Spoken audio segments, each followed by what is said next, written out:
love our LS engines. We love the Hellcat Supercharger. So now we get to have our cake and eat it too.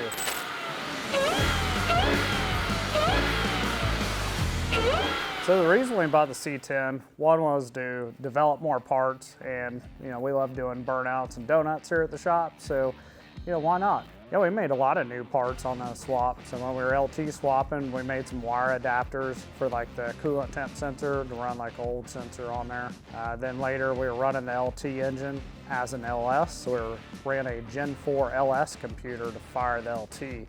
So we had made other wire adapters for that too, to adapt the crank sensor signal, the cam sensor, coolant temp, and that allowed us to plug it into that Gen 4 computer and run it as an LS engine. When we got the LT engine in there, it sounded amazing. The thing really chopped, it had the big cam in there.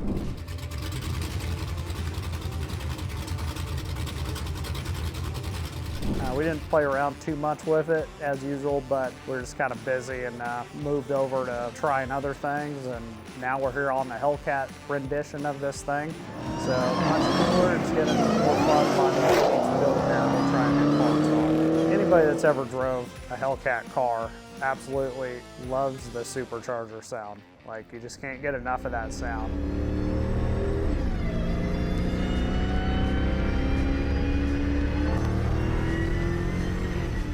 Honestly, not a Dodge person, but I am a Hellcat Supercharger person. So marrying that with the LS engine, it's like best of both worlds, because like we love our LS engines, we love the Hellcat Supercharger.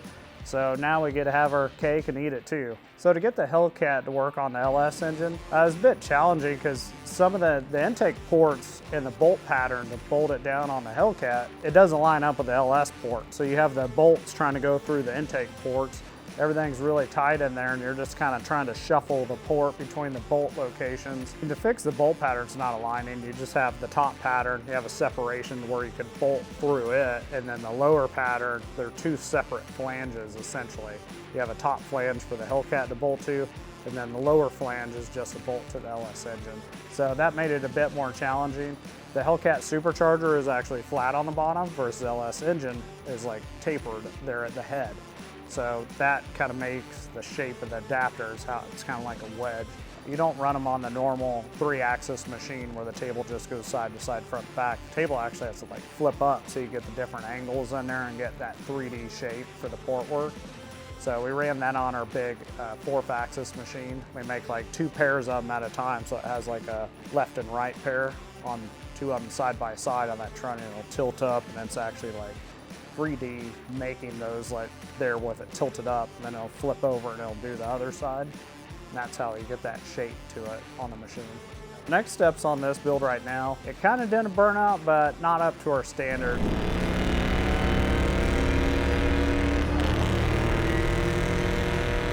So we really need to get first gear working. Without first gear, it's like it's not gonna get enough wheel speed to be doing donuts and things on our small parking lot. So we're going to work on getting the transmission to shift through all the gears, throw a manual valve body on it so we can control it, and a shifter so I can actually find the gears, because the column shift with the aftermarket linkage is just not ideal for here. We still got to get the intercooler on there, which is very necessary for Supercharger, especially in summertime.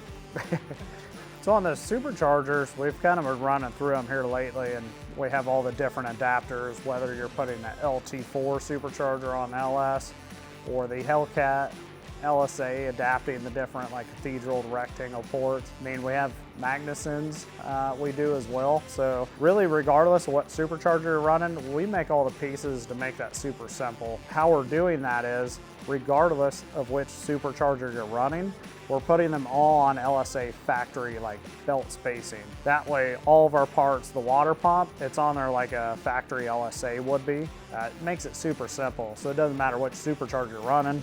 You've got this one set of accessory brackets, then you just bolt it right on there. That thing works great every time.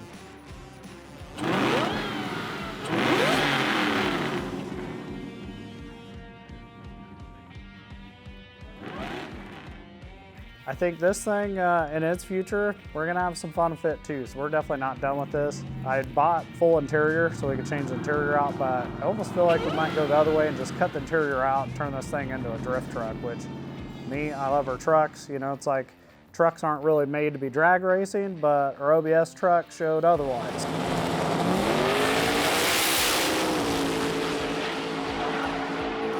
So I feel like it'd be the same with the drifting world too. You don't see much trucks out there, but I don't know why we can't go out there and party too. So, you know, stay tuned for that one.